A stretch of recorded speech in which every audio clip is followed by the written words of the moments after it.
नमस्कार फ्रेंड्स, स्वागत है आप सभी का आपके अपने चैनल नॉलेज सागर पर। मैं हूं अरविंद गुप्ता। इन दिनों हम ज्योग्राफी से रिलेटेड एनसीईआरटी को सॉल्व कर रहे हैं। क्लास 8 में चैप्टर 1 हो चुका है। आइए शुरू करते हैं चैप्टर 2, भूमि, मृदा, जल, प्राकृतिक वनस्पति और वन्यजीव संसाधन, land, soil, water, natural vegetation and wild life resources. प्रश्नों की श्रृंखला शुरू करने से पहले यदि आप मेरे चैनल पर नए हैं तो मेरे चैनल को सब्सक्राइब कीजिए और बेल आइकन को प्रेस कीजिए। और हाँ, यदि आपने हमारे क्लास 6 और 7 की एनसीईआरटी को नहीं देखा है तो मैं प्लेलिस्ट नीचे डिस्क्रिप्शन बॉक्स में दे दूंगा, आप वहां जाकर देख सकते हैं। तो आइए फ्रेंड, शुरू करते हैं। आज का पहला प्रश्न, निम्नलिखित में से कौन सा कारक मृदा निर्माण का नहीं है? समय, मृदा का गठन, जैव पदार्थ, इनमें से कोई नहीं। तो इसका सही आंसर है फ्रेंड्स बी, मृदा का गठन। मृदा के निर्माण में मृदा का गठन का कोई संबंध नहीं होता है। मृदा निर्माण के कारक में प्रमुख रूप से जनक सेल का स्वरूप कैसा है, अर्थात जनक सेल कैसी है, बलुई प्रकार की है कि या लेटराइट है। तो जिस प्रकार की जनक सेल होगी उसी प्रकार का मृदा निर्माण होगा। मृदा निर्माण में जलवायु का बहुत बड़ा योगदान है। जहाँ की जलवायु जिस प्रकार रहेगी, मान लीजिए अगर विषुवतरेखीय प्रदेशों में हम देखें तो वहाँ वर्षा अधिक होती है, तो वहाँ की जो मृदा का जो स्वरूप होगा वो अलग होगा। और जो शुष्क क्षेत्र हैं जैसे राजस्थान है या सहारा का मरुस्थल वगैरह है, तो इन क्षेत्रों में जो मृदा का निर्माण होगा उसका जो टेक्सचर होगा वो अलग होगा। और तीसरे कारण में अन्य कारण आते हैं, जिसमें से जैव पदार्थ और समय, अर्थात मृदा बनने में कितना समय लगा और मृदा में जैव पदार्थ की मात्रा कितनी है या नहीं है, इससे भी ये डिसाइड होता है कि मृदा का स्वरूप कैसा होगा। नेक्स्ट, निम्नलिखित में से कौन सी विधि तीव्र ढालों पर मृदा अपरदन को रोकने के लिए सर्वाधिक उपयुक्त है? ए, रक्षक मेखला, बी, मल्चिंग, सी, वेदिका कृषि, डी, झूम कृषि। तो फ्रेंड्स, मृदा अपरदन को रोकने के लिए जो तीव्र ढालों पर उपयोग में लाई जाती है उसे हम वेदिका कृषि या टेरेस फार्मिंग बोलते हैं। तो फ्रेंड्स, पहाड़ी या तीव्र ढालों पे इस तरह की वेदिका कृषि का फॉर्म अपनाया जाता है, जिसमें चौड़े चौड़े समतल सोपान बनाए जाते हैं और इन्हीं सोपानों में क्रमिक रूप से ऊपर से नीचे की तरफ अगर वर्षा होती है तो धीरे धीरे जल आता है और उसमें मिट्टी का बहाव रुकता है और फसल अच्छी हो पाती है। इस पिक्चर में आप देख सकते हैं। विभिन्न क्षेत्रों में मृदा निम्नीकरण और उसके संरक्षण के लिए कुछ उपाय अपनाए जाते हैं, जिसमें से कुछ प्रमुख हैं। रक्षक मेखला। रक्षक मेखला क्या होती है? इसको इंग्लिश में शेल्टर बेल्ट बोलते हैं।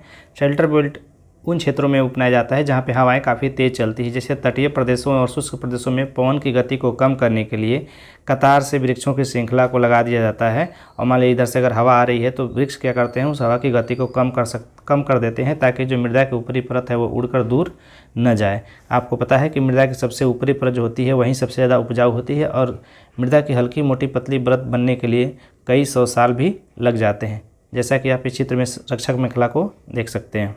दूसरा देख लेते हैं मल्चिंग। मल्चिंग क्या होता है कि पौधों के बीच में जो अनावृत भूमि होती है, अर्थात जो भूमि खुली होती है, जैसे मान लीजिए ये खेत हैं और यहाँ हमने पौधे लगा दिए हैं और ये जो भाग है ये हमारा खुला है, अर्थात सूर्य की रोशनी डायरेक्ट पड़ रही है। तो इसमें आप देखते होंगे, गाँव में भी देखे होंगे कि शैवाल होते हैं, क्या करेंगे, उनको यहाँ बिछा देंगे। या जो पुआल होता है आलू वगैरह या बाकी चीज़ की खेती में क्या करते हैं लोग, वहाँ पे बिछा देते हैं, ताकि बाकी जो पूरे स्थान है इसकी जो नमी है मृदा में वो नमी बनी रहे, इसलिए इस प्रक्रिया को अपनाया जाता है। अगली जो विधि है वो है समोच्चरेखीय जुताई या कंटूर प्लगिंग। कंटूर प्लगिंग जो होता है सामान्यतः पहाड़ी ढालों पर होता है और प्राकृतिक अवरोध की तरह यह काम करता है। मान लीजिए कहीं 20 मीटर की ऊंचाई है तो लगभग उसी ऊंचाई को मिलाते हुए खेतों को इस प्रकार जोता जाता है ताकि वर्षा अगर हो तो ये जो जुताई के बाद जो ये बॉर्डर बने हुए हैं, ये बॉर्डर क्या करते हैं, प्राकृतिक अवरोधक का कार्य करते हैं। इससे जो होती है वो मृदा बहने से रुक जाती है और भूमि का संरक्षण होता है। ये आप पिक्चर देख सकते हैं कंटूर प्लगिंग का। अगली जो विधि है वो है समोच्च रेखीय रोधिकाएँ या कंटूर बैरियर्स।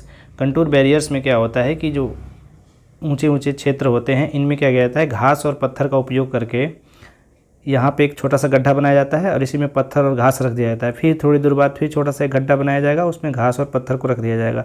फिर थोड़ा छोटा सा गड्ढा बनाया जाएगा, उसमें घास और पत्थर रख दिया जाएगा। तो इससे फ़ायदा होता ये है कि अगर बारिश तेज़ होती है तो वर्षा का जल होता है वो रुक रुक के आता है, तो इसकी गति जो होती है वो प्राकृतिक रूप से कम हो जाती है, जिससे मृदा अपरदित होने से बच जाती है। तो प्रश्न ये भी पूछ सकता है कि समोच्च रेखीय रोधिकाएँ किन क्षेत्रों के लिए ज़्यादा उपयोगी है, तो आप बताएंगे पहाड़ी क्षेत्रों के लिए। अगली जो विधि है वो है चट्टान बांध या रॉक डैम। रॉक डैम का प्रयोग क्या होता है? रॉक डैम के प्रयोग से 3 फायदे हमें मिलते हैं। पहला क्या होता है कि जल का जो प्रवाह होता है वो कम हो जाता है और नालियाँ जो होती हैं वो सुरक्षित होती हैं और मृदा की क्षति भी क्या होती है, कम हो जाती है। इसमें क्या होता है, पत्थरों से छोटे छोटे चेक डैम के टाइप से बना दिए जाते हैं, जिनसे जो वर्षा का जल होता है वो उसकी रफ्तार कम हो जाती है और जल प्रवाह धीरे धीरे होता है, जिससे हमारी जो मृदा की ऊपरी परत है वो बहने से रुक जाती है। तो फ्रेंड्स, आप प्रश्न को ध्यान से दीजिएगा, अलग अलग करके भी प्रश्न पूछा जा सकता है। ये 3 परिस्थितियाँ दी जा सकती है कि जल को प्रवाह कम करने और नालियों की रक्षा मृदा क्षति के लिए कौन सी विधि उपयोग में लाई जाती है। तो आपको बताना है चट्टान बांध या रॉक डैम। अगला और आखिरी है बीज की फसल उगाना या इंटरक्रॉपिंग। इसमें होता है फ्रेंड्स कि अलग अलग समय पर भिन्न भिन्न फसलों को एक समांतर क्रम से उगाया जाता है। इससे क्या होता है कि जो वर्षा ज़्यादा होती है उससे मृदा को सुरक्षित रखना होता है। जैसे मान लीजिए आपका ये खेत है, तो क्या करते हैं कि इस तरह लेयर में बांट देते हैं और इसमें अलग फसल, इसमें अलग समय पर फसल, इसमें अलग समय पर फसल, इसमें अलग समय पर फसल बोई जाती है। आप अलग अलग फसल भी बो सकते हैं। नेक्स्ट, निम्नलिखित में से कौन सा प्रकृति के संरक्षण के अनुकूल नहीं है। बल्ब को बंद कर देना चाहिए जब आवश्यकता न हो। नल को उपयोग के बाद तुरंत बंद कर देना चाहिए। खरीदारी के बाद पॉली बैग को नष्ट कर देना चाहिए। इनमें से सभी। तो इनका सही आंसर है फ्रेंड्स, खरीदारी के बाद पॉली बैग को नष्ट कर देना चाहिए। ये जो है ये पर्यावरण संरक्षण के अनुकूल नहीं है। नेक्स्ट, विश्व के सघन बसे क्षेत्र हैं। ए उर्वर मैदान, बी नदी घाटियाँ, सी ए और बी दोनों, डी इनमें से कोई नहीं। तो इसका सही आंसर है फ्रेंड्स सी ए और बी दोनों। विश्व के सघन बसे क्षेत्र जो वहीं पाए जाते हैं जहाँ पे उर्वर मैदान हो और नदी घाटियाँ पाई जाएँ, क्योंकि वहाँ पे घर बनाना भी आसान होता है और खेती करना भी आसान होता है और नदी घाटियों से जल की उपलब्धता भी सुनिश्चित हो पाती है। इसीलिए विश्व के सघन बसे क्षेत्र या तो उर्वर मैदानों में है या फिर नदी घाटियों में है। आप मिस्र की सभ्यता से लेकर और सिंधु घाटी की सभ्यता, हड़प्पा सभ्यता आप देख सकते हैं। ये सारी सभ्यताएँ क्या हैं, नदी घाटियों के आसपास ही फैली और विकसित हुई थी। भूमि का उपयोग किन कारणों द्वारा निर्धारित किया जाता है। ए भौतिक, बी मानवीय, सी ए तथा बी दोनों, डी इनमें से कोई नहीं। इसका सही आंसर है सी ए तथा बी दोनों। भूमि का उपयोग भौतिक तथा मानवीय दोनों कारकों द्वारा निर्धारित होता है। भौतिक कारकों के अंतर्गत जहाँ स्थलाकृति, वहाँ की मृदा, वहाँ की जलवायु, वहाँ खनिज की उपलब्धता और जल की उपलब्धता होता है। वहीं मानवीय कारणों के अंतर्गत वहाँ की जनसंख्या कैसी है और वहाँ प्रौद्योगिकी कैसा है, ये दोनों निर्धारित करता है। नेक्स्ट, साझा संपत्ति संसाधन है। ए निजी भूमि, बी सामुदायिक भूमि, सी ए तथा बी दोनों, डी इनमें से कोई नहीं। तो इसका सही आंसर है फ्रेंड्स बी सामुदायिक भूमि। साझा संपत्ति संसाधन या CPR कॉमन प्रॉपर्टी सामुदायिक भूमि होती है जो सबकी भूमि होती है। जैसे चारागाह वगैरह हैं, ये किसी निजी व्यक्ति की नहीं होती है बल्कि ये सामुदायिक होती है और इसका उपयोग समुदाय के सभी लोग एक साथ मिलकर करते हैं। नेक्स्ट, भूमि उपयोग प्रतिरूप में व्यापक परिवर्तन का नतीजा है। ए निम्नीकरण, बी भूस्खलन, सी मृदा अपरदन, डी सभी। तो इसका सही आंसर है डी सभी। भूमि उपयोग प्रतिरूप अर्थात जो भूमि के उपयोग हम पहले जिस रूप में करते थे, मान लीजिए पहले जो हम खेत था उसमें हम खेत के रूप में उसका यूज करते थे। आज क्या हो गया है, वो खेत को क्या किया गया है, आवास में तब्दील कर दिया गया है। या फिर जो आवास जिसमें हम पहले रहते थे वो उद्योग धंधे या फैक्ट्री लगा दी गई हैं, या पहले जो वन थे उनको काट कर हम वहाँ पे सड़कें बना दिए हैं, बड़ी बड़ी फैक्ट्रियाँ डाल दी हैं। तो इससे भूमि उपयोग में परिवर्तन हो गया है, जिससे भूमि का क्या हुआ है, निम्नीकरण हुआ है, भूस्खलन बढ़ गया है और मृदा अपरदन भी बढ़ गया है। इसके साथ साथ एक और चीज़ें बढ़ी हैं, वो है मरुस्थलीकरण। मरुस्थलीकरण भी भूमि उपयोग प्रतिरूप में व्यापक परिवर्तन का नतीजा ही है।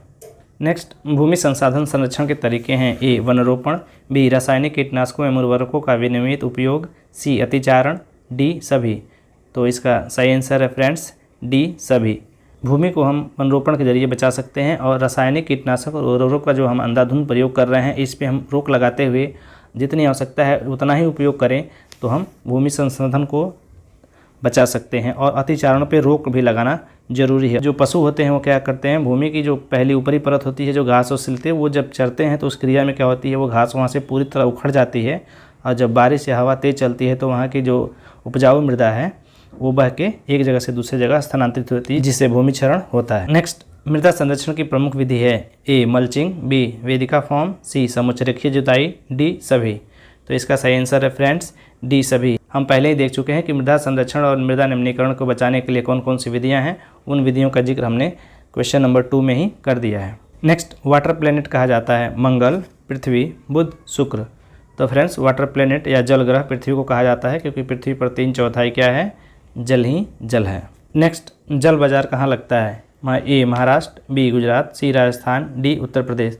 तो इसका सही जवाब है बी गुजरात। गुजरात में एक जगह है अमरेली, यहाँ पे पानी का बाजार लगता है, अर्थात यहाँ पे जल बिकता है। जैसे आप सब्जी खरीदने जाते हैं उसी प्रकार लोग अपनी घरेलू आवश्यकताएं की पूर्ति हेतु जो अलवणीय जल है उसके खरीदारी के लिए जाते हैं। नेक्स्ट, गिद्धों की मृत्यु का प्रमुख कारण है ए तापमान में वृद्धि, बी पीड़कनाशी दवाएं, सी शिकार, डी प्राकृतिक आवास का विखंडन। तो इसका सही आंसर है फ्रेंड पीड़कनाशी दवाएं। पीड़कनाशी दवाएं में डाइक्लोफेनिक जो हम आम पशुओं को या बाकी लोगों को देते हैं, यही डाइक्लोफेनिक दवाएं गिद्धों की मृत्यु का सबसे बड़ा कारण है। गिद्ध जो है बहुत बड़े डिकम्पोजर हैं। ये प्रश्न कई बार यूपीपीसीएस और बाकी कई एग्जाम्स में पूछ चुका है, तो इसको ध्यान में रखिएगा। नेक्स्ट, टुंड्रा प्रदेश की प्रमुख वनस्पति है ए मॉस, बी लाइकेन, ए और बी दोनों, डी चीड़। तो सही आंसर है सी ए और बी दोनों। मॉस और लाइकेन टुंड्रा प्रदेश की प्रमुख वनस्पति है। इसके बारे में हम पिछली क्लासों में चर्चा कर चुके हैं। जिन्होंने नहीं देखा है वो क्लास 6 या 7 के एनसीईआरटी में जाके देख सकते हैं। हम पूरा विषुवतरेखीय प्रदेश से लेकर और ध्रुवों तक के वनस्पतियों के बारे में विस्तृत रूप से चर्चा की गई है। नेक्स्ट, काजीरंगा राष्ट्रीय उद्यान कहाँ स्थित है? उत्तर प्रदेश, असम, महाराष्ट्र, छत्तीसगढ़। तो सही आंसर है फ्रेंड्स बी असम। काजीरंगा राष्ट्रीय उद्यान असम में स्थित है और ये प्रमुख रूप से एक सींग वाले गैंडे के लिए फेमस है।